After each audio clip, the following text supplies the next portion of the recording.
paz do Senhor Jesus, meu nome é Paola e eu estou aqui para gravar a lição sobre liderança feminina da lição de jovens. Esse trimestre estamos tratando da liderança na Igreja de Cristo. O texto principal fala: então Ilquias e os enviados do rei foram ter com a profetisa Uda, mulher de Salum. Está lá em 2 Crônicas 34 e 22. E o resumo dessa lição vai falar que em toda a Bíblia é possível identificar a mulher como parte do propósito de Deus, inclusive ocupando posições de destaque tanto no Antigo como no Novo Testamento. Os objetivos dessa lição é mostrar a posição das mulheres nas Sagradas Escrituras. Também é conhecer alguns exemplos de lideranças femininas e apresentar uma resposta bíblica ao feminismo. Então nós vamos ver durante essa lição que o propósito de Deus sempre foi a singularidade da mulher, mas caminhando juntamente com o seu propósito. Não elevar nenhum papel da mulher ou do homem, mas sim procurar resgatar a graciosidade que há em ser uma mulher e ter as suas virtudes usadas no reino de Deus. Na introdução, a temática fala a respeito do papel da mulher na sociedade, na família e na igreja. E esse papel muitas vezes tem provocado grandes destaques, mas a Bíblia tem as respostas para as questões mais complexas e centrais a esse respeito. Então nós vamos ver a respeito da liderança feminina. Como o professor costuma estudar, ler os textos bíblicos, eu não vou me aprofundar muito aqui na explanação dos contextos históricos. Vou pegar apenas alguns pontos para poder trazer mais reflexão acerca do movimento feminista para a nossa classe de jovens, que eu creio que há muitas dúvidas, poderão ocorrer muitos questionamentos sobre o movimento feminista, e é importante o professor saber os questionamentos e a explicação à luz das Escrituras. No primeiro subtópico, então, nós vemos a criação da mulher. Tópico 1 fala sobre a mulher nas Escrituras. Nós vemos que em Gênesis capítulo 1, versículo 27, Deus criou homem e mulher à sua imagem e semelhança. Deus criou ambos. A imago fala da imago Dei, a imagem de Deus. E a singularidade da mulher, então, o professor pode focar nisso para as jovens que estão na sala de aula. A singularidade da mulher está na sua criação. Deus criou homem e mulher com o mesmo valor. Deus deu papéis diferentes para o homem e papéis diferentes para a mulher, para que eles se complementem. E nós vemos então que o nosso valor está na criação. Fomos criadas por Deus e fomos remidas em Cristo Jesus. E no subtópico 2 fala sobre o ministério, as mulheres no ministério de Jesus. Então nós vemos a questão de sermos remidas, desse resgate que o Senhor Jesus traz a todas as pessoas, a toda a humanidade. E no ministério de Jesus, as mulheres se destacaram muito. Podemos dizer que Jesus foi, quem sabe, o primeiro homem dentro da cultura que valorizou sobremaneira a mulher. Nós vemos que as mulheres tiveram uma participação especial, servindo de diversas maneiras, com suas posses, servindo, até preparando refeições, como nós vemos Marta e Maria, trazendo conforto em momentos de muito cansaço que tanto Jesus como os discípulos tinham. E a lição diz então que as mulheres serviam de diversas maneiras, e Jesus, ele resgata essa dignidade, ele resgata esse valor das mulheres, tanto que não é somente nessa parte de elas servirem a Jesus, mas que Jesus tem uma preocupação também de pregar e de ensinar para as mulheres. Nós vemos em João 4 um texto maravilhoso da mulher samaritana, como o professor pode também, se tiver tempo, falar sobre a mulher samaritana que chocou a sociedade da época, a maneira que o Senhor Jesus a valorizou na sua dignidade já, porque esse era o objetivo do Senhor Jesus. E nós vemos que, após a ressurreição de Jesus, Maria Madalena, ela foi a primeira pessoa que teve o encontro com Jesus. E naquela época, as mulheres, elas não eram consideradas uma testemunha fiel, elas eram consideradas uma testemunha mentirosa. Então já vem mostrando como a mulher está inserida no plano da salvação, pelo fato de uma mulher ter sido a primeira testemunha que viu Jesus ressuscitado. No subtópico 3, nós vemos sobre o papel da mulher. Nós vemos então que a mulher não é uma criatura inferior, porque Deus criou os dois no Éden. E tanto Adão como Eva, depois que o Senhor criou o primeiro casal, lá em Gênesis 1, 28 e 29, Deus dá para os dois a missão de dominar sobre as aves do céu, sobre os peixes no mar, sobre os animais na terra. Deus dá a ambos essa missão de dominar, de multiplicar, de fecundar, de ter filhos. Deus deu aos dois. E então, nesse papel da mulher também, no subtópico 3, é falado sobre o fato dela ser auxiliadora, uma auxiliadora idônea ou uma auxiliadora adequada. Infelizmente, muitas vezes, devido à influência até do feminismo que nós vamos ver mais para frente, essa palavra auxiliadora, ela é vista de uma maneira errada. É como se fosse algo secundário e não fosse tão importante. Mas se nós observarmos no original, a palavra auxiliadora tem a mesma raiz de quando Deus, lá em Salmos, diz que Ele é o refúgio, Ele é o auxílio do seu povo. Olha só, o mesmo termo, Deus é o auxílio do seu povo. Nós vemos uma virtude muito grande nessa característica e Deus confiou à mulher esse papel. E aqui, nessa parte, antes de encerrar o tópico 1, o professor pode falar um texto que é bastante conhecido também, de um comentarista bíblico, Matthew Henry, que ele fala sobre a mulher, que ela não foi feita da cabeça para governar sobre ele, sobre o homem, nem dos pés para ser pisada por ele, mas da sua costela para ser igual a ele, sob o seu braço para ser protegida por ele, perto do seu coração para ser amada por ele. Já no tópico 2, nós vamos observar a liderança de duas mulheres da Bíblia. Na verdade, de 3, porque no texto de Juízes 4:4 fala também sobre Jael. O professor vai ler Juízes 4, vai explicar o contexto, que o povo de Israel vivia se afastando de Deus, Deus levantava juízes, como geralmente é explicado o contexto de Juízes, e Débora, ela é a primeira mulher, a única, na verdade, a única juíza levantada nesse período, para então ser uma líder nacional de grande importância. Então, o professor, ele pode fazer um comparativo com Débora e Jael, que cita Jael, não fala a história de Jael, mas como vai contar todo o relato de como Débora foi usada, pode fazer esse comparativo. Débora, ela foi uma líder nacional, ela era profetisa, ela era esposa de Lapidote, foi uma grande estrategista, porque Deus deu para ela a mensagem para entregar a Baraque, a estratégia de como Deus daria a vitória ao povo de Israel. E ela entregou uma mensagem para Baraque. Ele disse que ele iria para o campo de batalha se Débora fosse com ele. E Débora então disse que Deus daria a vitória através da mão de uma mulher. Talvez Baraque pensou que fosse Débora, mas estava falando de Jael. Então você faz o relato de como Jael foi usada por Deus para matar o inimigo Sísera que chegou na casa dela. E o comparativo que você pode fazer, querido professor, é falar que Débora, ela era uma líder nacional, conhecida, estrategista. No dia do combate, ela gritou, vá, esse é o dia que o Senhor entregará Sísera na sua mão. Muitas mulheres são usadas assim, com destaque na sociedade, com talentos, com uma grande capacidade vinda da parte de Deus até. Porém, Jael, ela foi usada por Deus na sua tenda. O inimigo veio até a tenda dela, ela pegou uma estaca, pegou um martelo, que eram utensílios ali, quem sabe da rotina dela, uma mulher, uma dona de casa. Não era uma mulher que se destacava tanto na sua sociedade como Débora, porém, foi através da vida de Jael que Deus destruiu o inimigo. Então, nós podemos relembrar os queridos alunos que estão ouvindo de que todo poder vem de Deus, que a capacidade é do Senhor e cada um, de acordo com a sua singularidade, tanto jovens, tanto homens como mulheres, podem ser usados nas mãos do Senhor.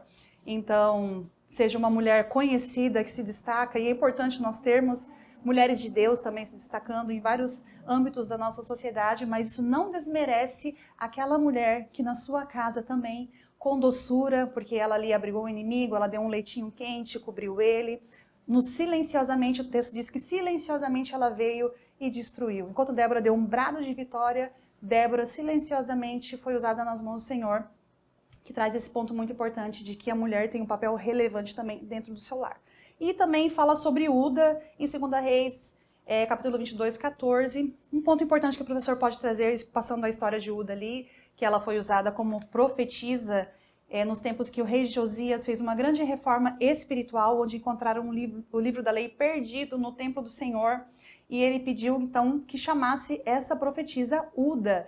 E Uda, é importante falar para os alunos, ela era contemporânea do profeta Jeremias e do profeta Zofonias, mas foi ela que foi usada nas mãos do Senhor nesse relato. Isso mostra que Deus é soberano e usa quem Ele quer. E também o professor pode trazer, por título de informação, outras mulheres que foram profetisas também na Bíblia. Temos Miriam em Êxodo 15:20, Débora, que já citamos em Juízes 4:4, Noádia em Neemias 6:14, a esposa de Isaías, lá em Isaías 8:13, também cita ela como profetisa, Ana, Lucas 2:36, e as 4 filhas do evangelista Filipe em Atos 21:8 e 9. No subtópico 2 vai falar sobre Priscila, esposa de Áquila. Ela tinha a mesma profissão de Paulo, eles eram fazedores de tenda. E Priscila também é citada por Paulo, lá em Romanos capítulo 16:13, ele chama ela de cooperadora do reino de Deus. Então ele valoriza ela pelo serviço dela no reino de Deus.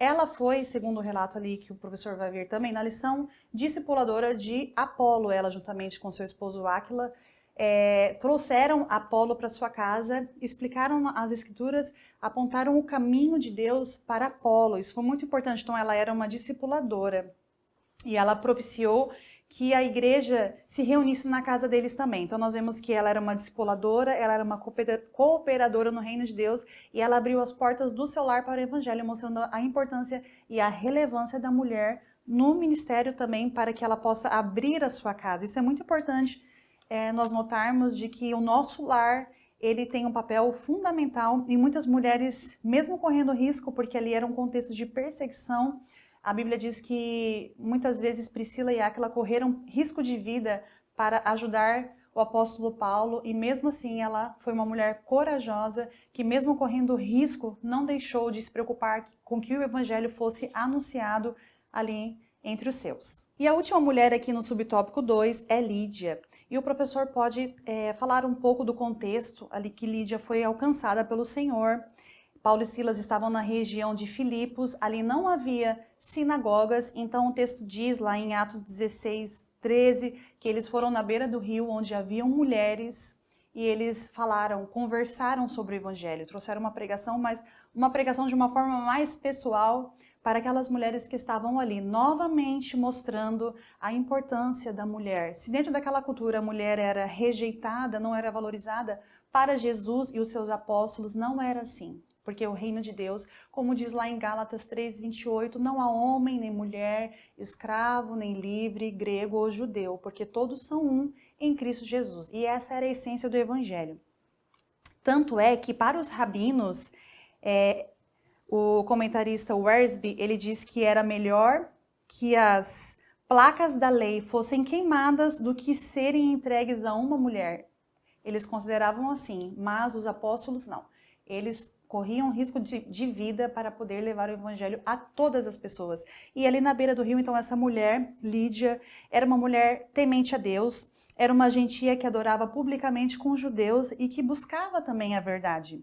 Ela era uma vendedora, uma mulher bem-sucedida, provavelmente ela estava naquela região por ter uma filial ali, ela trabalhava com o comércio de púrpura, de tintura, veio de uma região longe, e provavelmente já foi todo o propósito de Deus. E por mais que essa mulher fosse uma empreendedora, como a lição diz, e ela não se satisfazia, ela não estava satisfeita, ela queria algo a mais. Então, nós vemos que esse é o desejo de Deus. Por mais que uma mulher seja bem-sucedida na sociedade, o desejo de Deus é que essa mulher seja cheia da palavra de Deus. Então, ela vem ali e se rende ao Senhor, o Senhor toca no seu coração, ela se rende à palavra de Deus e ela é salva e não fica por aí. Olha só como uma líder se destaca.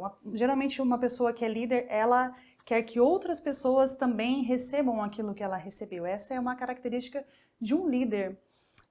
Levar a palavra, preparar uma nova geração. E então essa mulher tão preciosa, porque ela abre o seu coração para o Senhor, ela foi salva, foi batizada e ela insistiu para que os missionários ficassem na casa dela. dando assim a oportunidade para a fundação de uma igreja naquele local. Então foi outra mulher que se destacou por não somente guardar a palavra para si, mas também propiciar para que outras pessoas fossem alcançadas pelo evangelho. E o último tópico, então, é uma resposta ao feminismo. E aqui diz no subtópico 1, a desafiadora realidade do feminismo.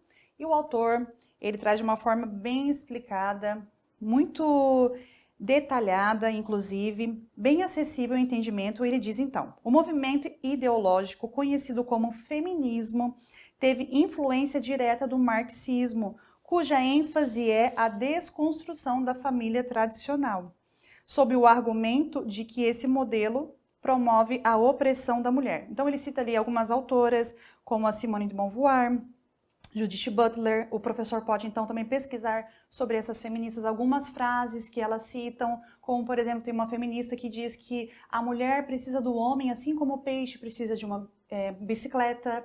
Então pode pegar, a Simone de Beauvoir diz que nenhuma mulher nasce mulher, que ela torna-se mulher. Toda a ideologia do feminismo sempre caminhou para trazer o que nós temos visto hoje, que é a ideologia de gênero, que nós temos visto na nossa sociedade, mais latente ainda nas escolas, que diz que uma criança, ela nasce como se fosse uma folha branca, neutra, e ela vai decidir se ela quer ser menino ou menina. Então, o movimento feminista, ele surgiu, tem as suas 3 ondas, o professor pode se informar também. É importante que o professor se informe, porque eu acredito que surgirão perguntas sobre esse assunto, mais do que os outros, sobre as mulheres da Bíblia. Nós tiveram as 3 ondas, e ainda que na primeira onda houvesse a luta por direitos, de cidadania, desde a primeira onda já vem essa luta, esse ataque contra a família, contra o patriarcado, porque nós vemos que até na primeira onda, uma cristã, ela quis reformular a Bíblia por considerá-la machista. Então, desde a primeira onda, tem essa ideia de protestar contra como Deus criou o papel do homem e da mulher.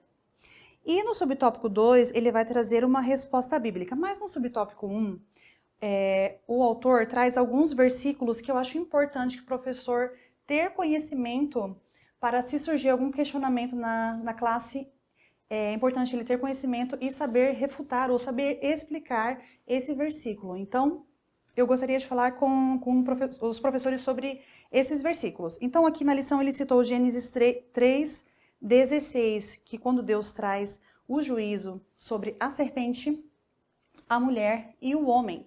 E para a mulher, Deus diz que multiplicaria as dores de parto dela e que o desejo dela seria para o seu marido e que ele a dominaria. Então nós vemos que lá no Éden, antes do pecado, não existia alguém superior e alguém inferior. Já existia o papel, sim. Adão era o líder, ele foi formado primeiramente por Deus, e Eva foi criada da costela dele, como nós vimos. Mas não existia, funcionava perfeitamente essa complementaridade entre os dois. E quando o texto diz que o homem a dominaria, é porque agora não seria mais um homem perfeito que estaria ao lado dela. Seria um homem agora, um homem impuro, um líder que foi corrompido pelo pecado. Então, todo aquele relacionamento que existia em perfeita harmonia agora sofreria as consequências do pecado. E alguns teólogos explicam essa parte, que o desejo dela seria para o homem, porque mesmo com a multiplicação das dores, com todo o sofrimento que a mulher daria à luz, a mulher ainda deseja sim ter um esposo, ter uma família. A maioria das mulheres, a maioria das moças sonha ter uma família, ainda desejam ter filhos, por mais que sofre, né? Quem teve 1, 2, 3 filhos, sabe que por mais que seja sofrido a dor do parto, ainda há esse desejo no coração da mulher de ter uma família.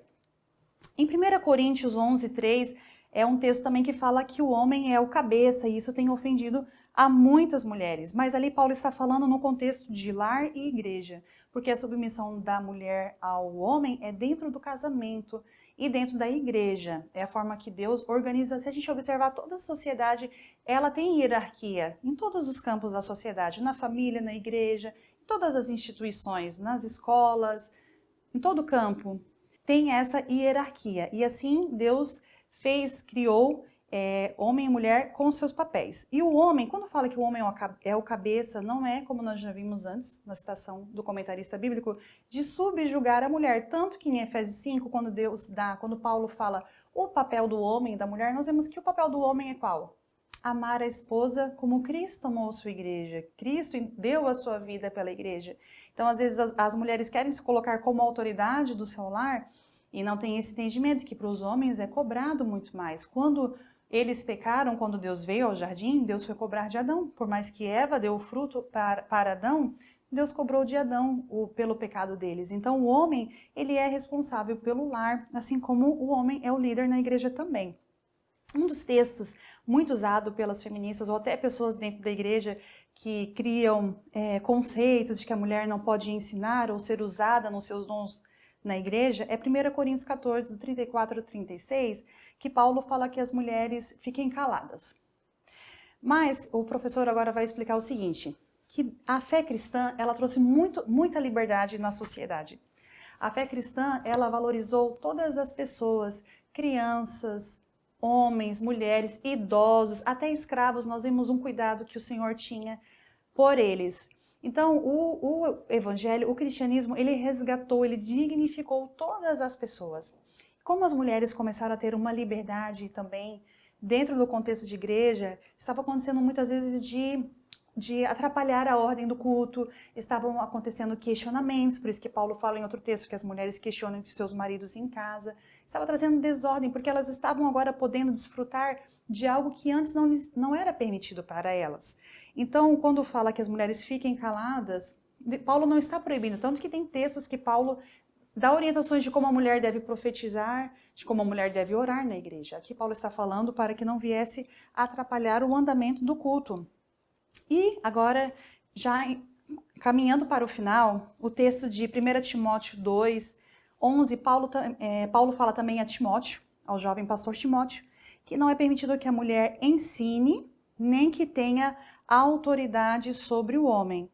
E aqui, então, encerrando já o último subtópico, o autor fala que nós, na nossa igreja, nós não ordenamos pastoras. Nós temos o costume de falar até pastora Paola, a pastora Maria Helena, porque a gente está se referindo à esposa do pastor. Então, às vezes, falar a irmã Paola, a esposa do evangelista Anderson, a gente fala a pastora Paola, como um carinho, reconhecendo a esposa que está ao lado do pastor. Porém, nós não ordenamos mulheres na igreja, porque nós entendemos que essa atitude, ela é contrária à palavra de Deus. Por quê? Porque quando Paulo está falando a Timóteo sobre essa questão da autoridade, e Paulo vai dizer que a mulher não tem autoridade sobre o homem, inclusive há um entendimento que no grego que a mulher, que não são duas ordenanças, que a mulher ensine e que a mulher não tenha autoridade, mas sim que a mulher não ensine com autoridade, ou seja, que ela não tenha um ensino autoritativo, que ela ensine como se ela fosse uma pastora. Por quê? Depois, quando Paulo vai encerrar essa explicação sobre a autoridade da mulher na igreja, ela vai lá para o Éden de novo, de como surgiu o pecado.